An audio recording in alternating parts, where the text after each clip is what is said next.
After the longest government shutdown in U.S. history, join me as we explore the impact that the 43-day shutdown had on our parks and public lands and how we navigate what's next for our treasured places. I'm your host, Missy Reds, and this is the Parks Podcast. I'm thrilled to welcome Alan Spears to the Parks Podcast. Alan is the Senior Director of Cultural Resources at the National Park Conservation Association. He's also a registered lobbyist in the Government Affairs Department. Alan, welcome to the Parks Podcast. Thanks, Missy. It's great to be with you. When we first started talking about you coming on the Parks Podcast, I want you to come on for a million reasons, but this specific one was we weren't really sure if the government shutdown would be over.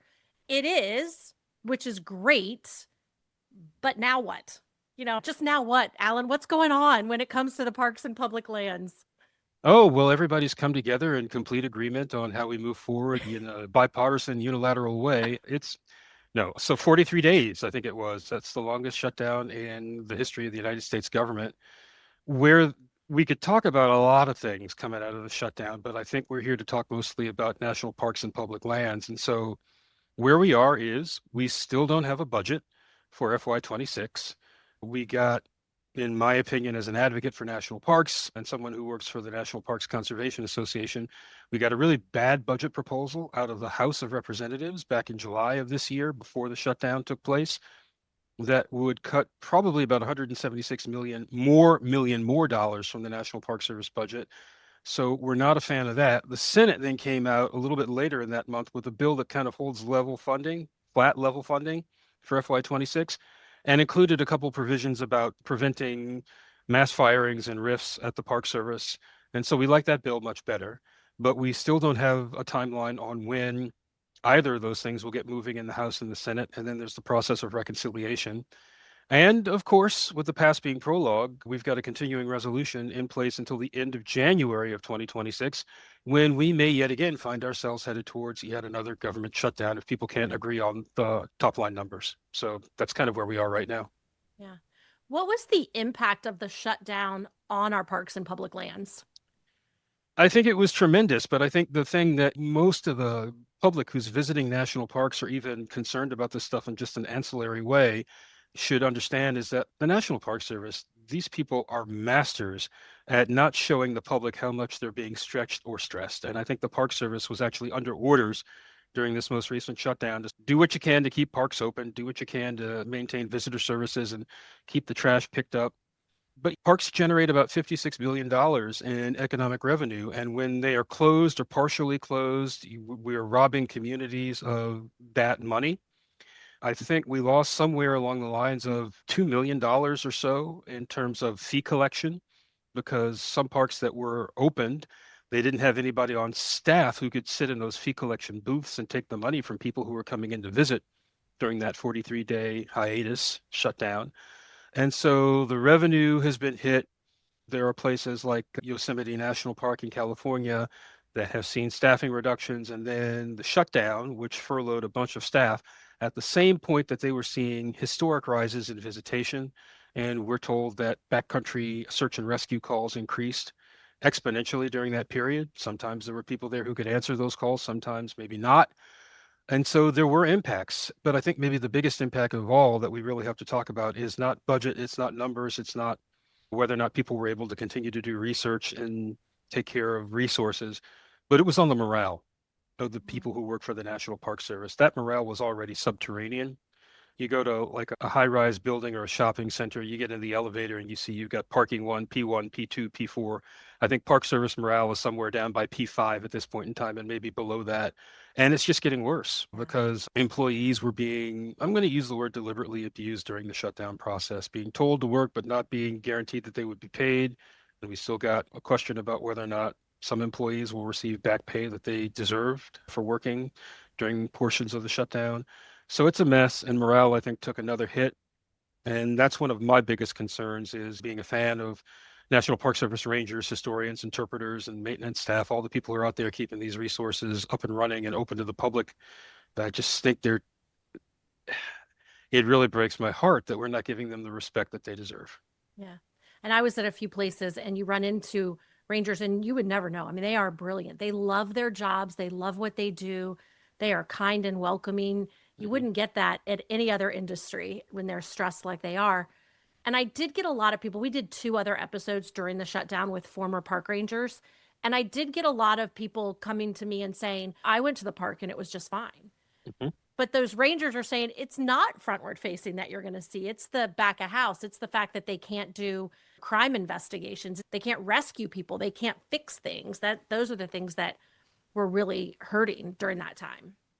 Yeah, the phrase that comes to mind is Potomkin Village. You've got this great facade, and it looks like everything is wonderful, but maybe not. There were a few instances of vandalism, cases of vandalism, but it's hard necessarily to figure out exactly how you score that because we've had instances of vandalism while parks were up and running and staffed. But I think it's the morale issue. I think it is, like you said, front of house versus back of house. And people have a lot to be concerned about these days. I get that. We all could use a little bit more intelligence in the way that our parks are managed and what it takes, the service and the sacrifice that it takes to keep a place like Yellowstone or Gettysburg or even the Frederick Douglass Home up and running and open to the public, because it's a lot of back end operation that you don't necessarily see when you show up, pay your fee, get a brochure, see the video in the visitor center, and then get one of those excellent interpretive talks or walks from a Park Service ranger. It takes a lot to put that on. Yeah, sure does. Can we assume, I'm going to ask the question, then there's a big asterisk on this one. All right. Can we assume that everything is back to normal? And I just want to say, like, normal, we were way understaffed. Like, before the shutdown, there was a lot of trauma that hit us.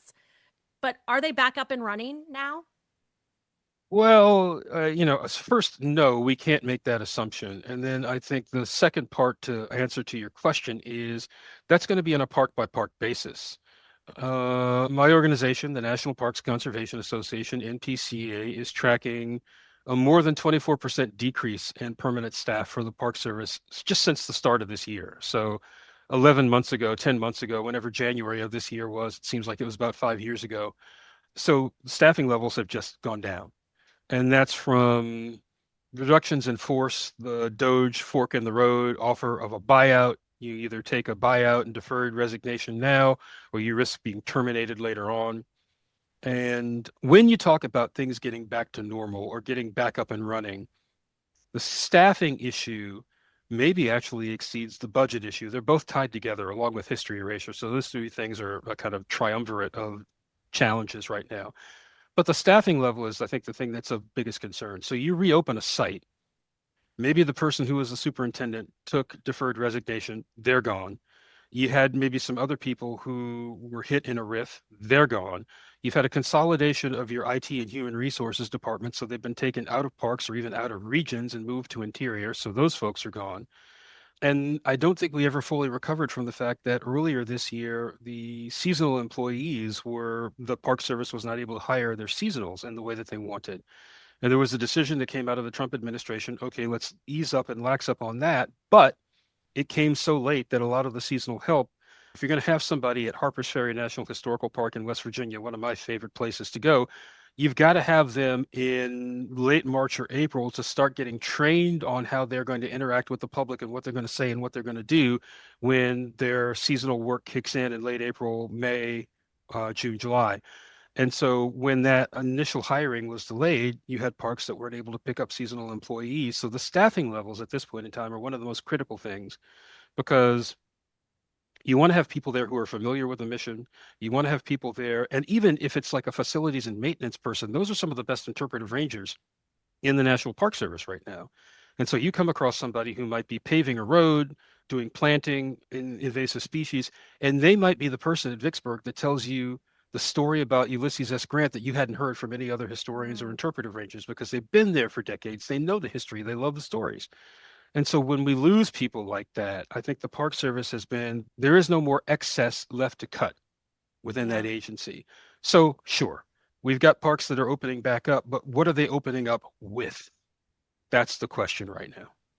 And so I guess if you're planning a trip, it's really important to go in and do your own research and see what is open, what is available to go visit. No, I think that's a critical point. Now, at larger landscape parks, places like Yosemite and Yellowstone, there might be, we're heading into the winter season, so some of these places will have standard operating procedure. They will be closing roads and trails because of inclement weather or the threat of inclement weather. Or maybe it's just the seasonal time to stay away from a particular area because there are wildlife considerations or other things. But at smaller historical sites, we had a staff person at NPCA who went to visit the Maggie Walker site in Richmond. And if folks have an interest in the African American experience and especially African American women's history, the Maggie Walker site is a really great place to go and learn about this important woman. They appeared to have hours of operation that were limited to the weekends, Saturdays and Sundays. And that's directly due to staffing and funding.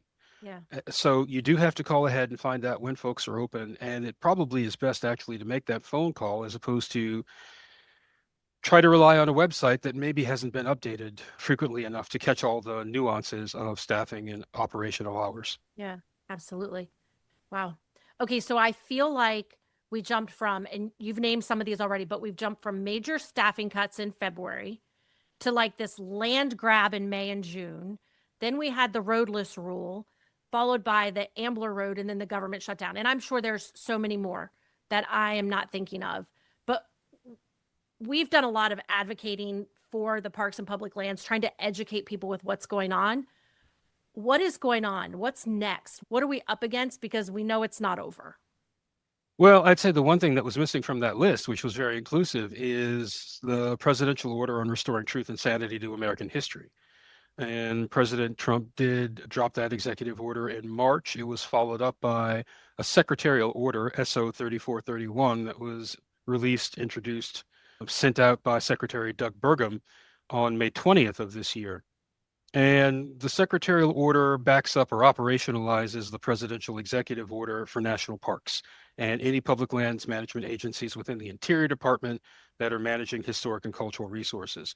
So the idea is on the part of the administration is that American history has been overtaken by woke people and it is no longer history, it is indoctrination. They've got to wrangle that back from people like me, I suppose, maybe even people like you, and put history to a place where it no longer denigrates America or Americans. Okay, so if you take a look at what that means, it's anything that has to do with race, racism, black subordination, white supremacy, anything that's got anything to do with transgender rights or activists or people. Mention of that is now has been excised from National Park Service interpretation. And we could also see history erasure or sanitation being aimed at things like labor rights in history in this country, women's rights and women's suffrage. And certainly we have already seen some efforts to downgrade, edit, or erase the history of this country's relationships with Native or Indigenous people.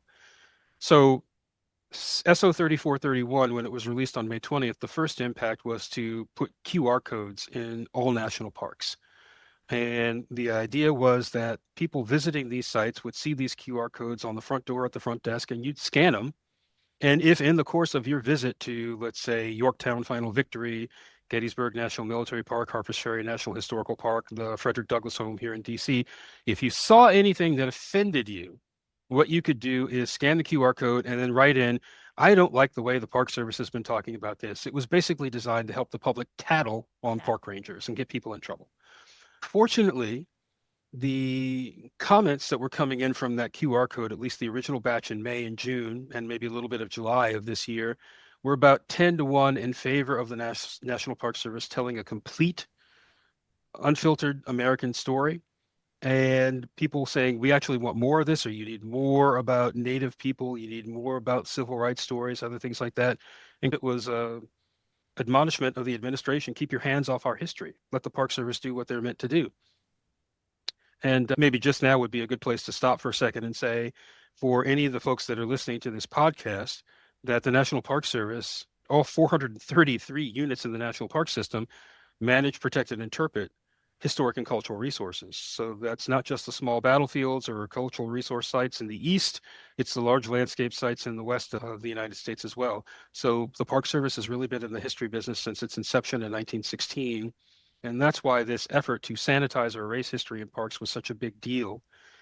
The QR codes were followed by instructions from the National Park Service and from interior leadership to park superintendents and managers. Give us a list of anything in your interpretive array that might run afoul of SO 3431.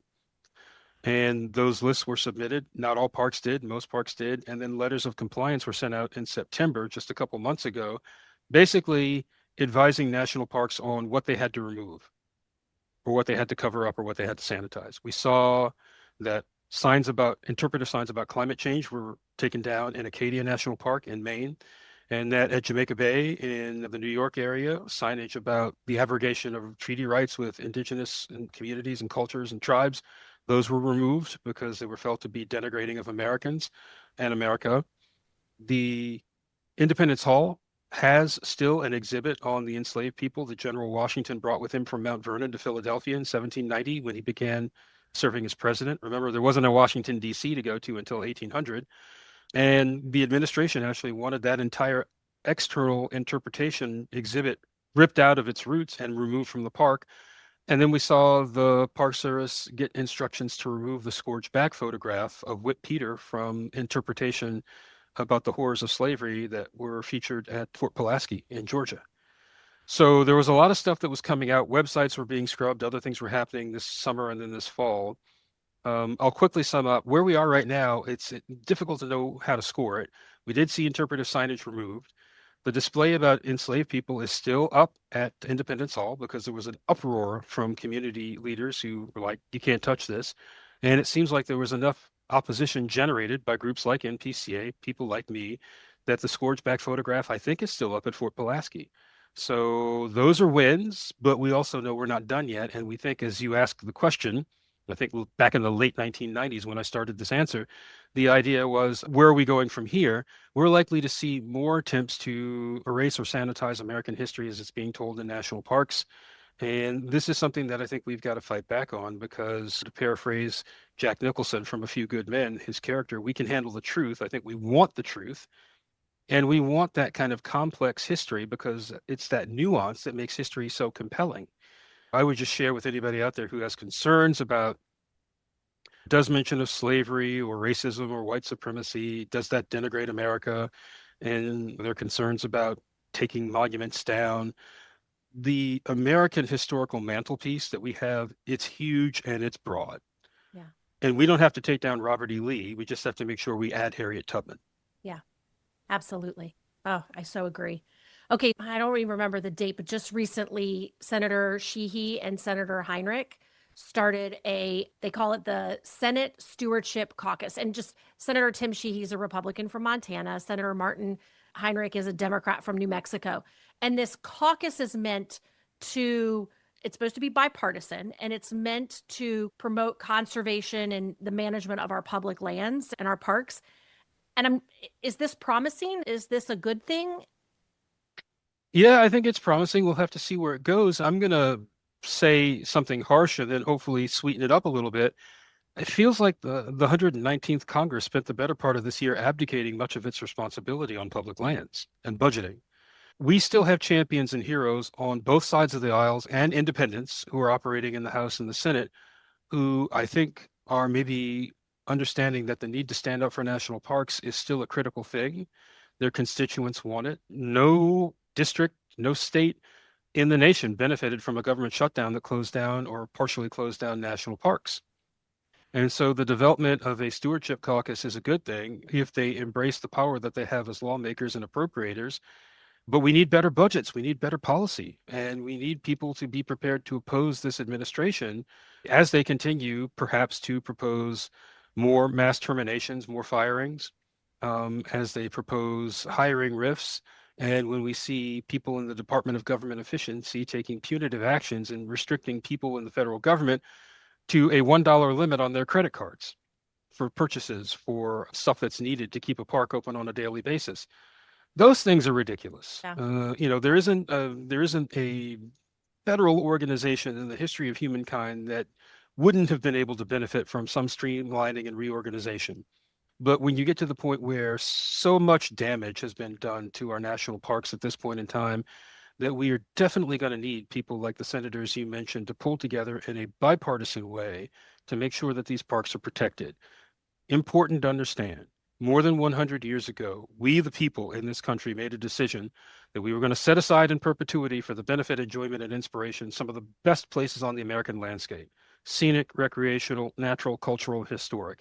It is way too late for us to walk back on that commitment right now. And in fact, we need to double down on it. So I welcome a stewardship caucus in the Senate. Let's hope we get one in the House, and let's hope our congressional champions recover their desire, their ability, their commitment to our national parks and our public lands. We need them now more than ever before. Alan, what can listeners do? Listeners of this podcast are either lovers of our parks or curious about our parks and public lands. What can we do? What do we need to be prepared to do to advocate for our parks and public lands? Yeah, so the first thing I would say is for anybody who has an opportunity to visit a national park anytime, we don't have much time left in 2025, the end of the year is with us. But if you go in what's left of November or December, if you go anytime next year, the first time you see someone in a National Park Service uniform or a volunteer in parks, I don't know, are we still in elbow bump territory? Are we in handshake territory? I don't think you want to hug anybody unless they give you permission first. But we need desperately, desperately to convey to people who are working in our national parks that we love them, we respect them, we care about them, and we're doing whatever we can to make sure that they understand that and that they're getting backed up in the way that they need to be backed up with budgets and policies that work and that aren't punitive or just dumb. So I think that's the first thing. It's just a human thing of making sure we're thanking the people that we need to thank. The second thing is NPCA is an advocacy organization. We're a 501c3 advocacy organization. You can visit our website at www.npca for National Parks Conservation Association.org, and you can see some of the talking points about some of the breaking issues. You can learn about what's going on in our national parks, and there could be activist alerts where you can send a letter or get a template on how you can connect with your elected representatives to let them know parks are important and the budgeting and staffing things need improvement. The history erasure issue needs to be monitored, and we need to reverse harmful policies on all three of those things. So visit our website. And then I think just continue to, people have a lot going on. I was just listening to another podcast that talked about the fact that although the productivity of the American worker has gone up steadily over the last 25 to 30 years, the power in wages has either stagnated or gone down. So that's hitting a lot of us right now. And people have a lot to worry about in their communities. I'm not asking people necessarily to drop everything to become an advocate for the national parks. That's my job. But you can help me do my job defending national parks by taking an interest, by on a quarterly basis, if not on a monthly basis, checking in on our website, sending a letter, making sure your elected representative understands that parks are important for you. And here's a tip. We're heading into an election year, which means that a lot of people are going to be out of Washington, D.C. and back in their home districts or in their home states. They're going to be at the barbecue pit. They're going to be at the softball game. They're going to be at the library opening. They're going to be at other things like that. And they're going to want to ask the public for questions. What do you guys think? And they're going to get a lot of stuff about foreign policy, about the budget, about the economy. That's a good time always for you with two of your friends and the audience to raise your hands and say, I want to know your views on our national parks and the preservation of our public lands. And so when you ask those questions, there's such a thing as congressional math. They're expecting the questions on the budget. They might not be expecting the questions about national parks or the national heritage area that's in your region. And when two people ask a question about national parks, it's multiplied because the folks that are receiving the questions understand if two people are asking, maybe 20 or 200 people in our district or in our state are interested. And that's a big number in our constituency that we want to address in a way that's positive, most likely. So you can do that. Last thing I'd say is we are coming up on the 250th anniversary of American independence. Please check in locally. The Park Service is going to be doing some things, but the money is a little bit questionable about what they'll get to help celebrate the semi-quincentennial of American independence from Great Britain. There are going to be a number of local things. And so support your local operators who are running these programs, but also do your best to look for programs that embrace the breadth and depth of that history. Because the last thing we need for the semi-quincentennial is fireworks, which are lovely, but not all we need. And then a bunch of guys in white wigs with blue coats shooting blanks at a bunch of guys in white wigs and red coats, and then everybody goes and has a beer and a bratwurst. That's not a semi-quincentennial celebration that this country needs right now. We need something that is involving the history that is accurate, just, inclusive, and inspiring. So look for those and support them with your participation. Those are my four. I love it. Alan, I also recently came across a list of blog posts from you. I'm going to link to it on our episode page because if you want more information on your thoughts and your research and your experience and books to read and things like that, you have an incredible array of blog posts on the National Park Conservation Association Oh, thank you. website. Yeah. Yeah, they were fantastic. I have added to my reading list based off of your blog from I think it was January that you posted that one. Alan, thank you so much for your passion, your knowledge, and everything that you give to the parks, and you have been gracious to give to us today. Honestly, it's my pleasure. We'll do this again sometime, I hope, and maybe have slightly more positive news to share with people. Yeah, I'd really like to tap into the cultural history. You're going to be someone I'm pinging on for that as we move into a special series on the Parks podcast. Absolutely, be my pleasure. You just let me know. I'm standing by. Wonderful. Well, happy holidays to you and your family. Happy holidays to you, our listeners. And until next time, we'll see you in the parks. Thanks for listening. If you enjoyed today's episode, please be sure to like and share on your favorite podcast platform. Music for the Parks podcast is performed and produced by Porter Hardy. For more information, please follow us on Instagram at The Parks Podcast or visit our website at theparkspodcast.com.